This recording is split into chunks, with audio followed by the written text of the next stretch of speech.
Twitch rivals and Rust don't seem to mix well at all. I mean, unless of course you love drama, because this is the third year in a row where a massive drama has happened because of the Rust Twitch rivals. Because this year you have the Spanish community getting banned for being racist. You have the Spanish community exploiting in the game and getting banned from the game. You have the Spanish community threatening a streamer with real life violence, it seems like. You have the Spanish community mass reporting a streamer to try to get them banned as well. And then to top it all off, you have the Spanish community leaking the IP to the Rust server to try to get it DDoSed. So starting off, you have the racism. This is the most difficult one. It's going to get easier and more straightforward from here. But this is the email he got, essentially saying that he is permanently banned from Twitch rival events and he's removed from this one because of his racial remarks and is clearly breaking the Twitch terms of service. The racial remarks is where it gets complicated because they were calling a girl a China farmer. And the reason why that is complicated is because in English, that seems like you're just straight up being racist. But the Spanish community is saying, no, that's not racist. That's just like something like a commonly used phrase in Spanish speaking countries, and it's just like a translation thing that makes it more racist than it is. But then they were like also saying like kill the little China girl and talking about Korea, and like so like all of this is too confusing for me. Like I don't speak Spanish, I don't know anything to do with it, so it's like whatever. It seems like Twitch thought it was enough to ban them, so it gets banned. But whatever. The rest of it is like a lot more straightforward of like these streamers just being terrible people. So here's the announcement of them actually getting removed from the event. And you'll notice history repeating itself if you've watched any of the other Twitch rivals. Now for you guys at home as well here, something I want to share with you all right now as well. As many may be aware by now, some players from Team Panpots were removed from the event earlier due to derogatory remarks made towards another player. Now, Twitch Rivals has a zero tolerance policy on derogatory speech, and the offending players have received a permanent ban from Twitch Rivals. Subsequently, other members of Team Panpots decided to drop from the event, at which time it became impossible for the remaining members to continue competing. Therefore, Team Panpots has officially been removed from the event. So the old classic where one or two of the streamers do something really stupid to get themselves removed from the event, and then like all the other Spanish streamers on that team like band together to like take a stand and quit the event, which has happened before. Which I understand sticking together with your like people or like your friends, but when they do stuff this blatant, just makes you all look kind of stupid. So this is where he just is blatantly exploiting. So on this server, they also have events. One of the events was a parkour map. And on the parkour map, you get these buttons in the bottom right that let you teleport back to your island and back to your base. It's not supposed to be on this part of the map. He is just on the regular island now. And he went to the recycling plant, grabbed all of their resources that they got there because he realized he still had these buttons that he shouldn't have.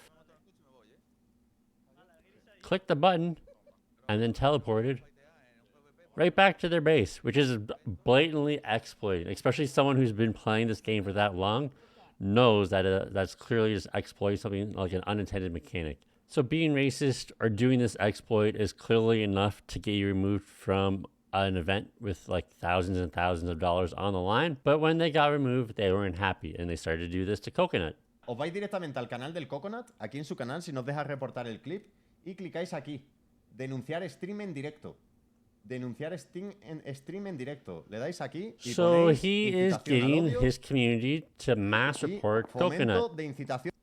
Which is weird because all Gideon did to Pokimane was have her stream up and just say like, oh, she's like an L streamer, and he got permabanned off the platform. But now you have a streamer going to another streamer's page and blatantly telling their community to mass report them and send them hate. I don't know how he dodged a permaban because that's clearly sending like a hate raid, which is a perm ban offense. And if that wasn't enough, he decided to take to Twitter to like threaten him in real life. And he got like super mad. He was talking about how like, oh, he has a family and 2 daughters and a beautiful wife. And he was talking about how like, oh, you shit talked me in front of thousands of people. This is going to cost you dearly. Take it however you want. I don't know how you solve things where you live, but I'm going to show you what happens to people like you. Don't worry. Give me time. I'm not Panpots now. I'm Alberto is talking to you. Do you think you're someone for knowing how to put on boxing gloves? And like, I'm gonna like say like some of this is probably just like the translation probably isn't the best, so it makes it sound really weird. And like, it sounds like he's trying to be like an anime villain or something with this weird speech and talking about how he has like a wife and kids and like how Coconut is never going to be a dad. Like to be clear, Coconut seems to have a recurring issue with the Spanish speaking side of Twitch, because like every time they're in an event together, like something pops off between them. And like last time, Coconut was like accusing the Spanish side of wall hacking because he said that, oh, they like knew exactly where to place the explosive to try to like blow up my base and like get to the TC and all this. And then a dev came out and says like, yeah, no, they're way off. You're wrong. And Coconut had to backtrack and delete all his tweets and all that. So there is history there, but it's still a weird thing to type out. I could see if you're like heated in the moment on stream and you say something stupid, but this man went to Twitter, spent the time typing it up, and didn't realize how stupid this sounds. But it sounds like Coconut is screwed, because even if Coconut asks for forgiveness, it's not going to work.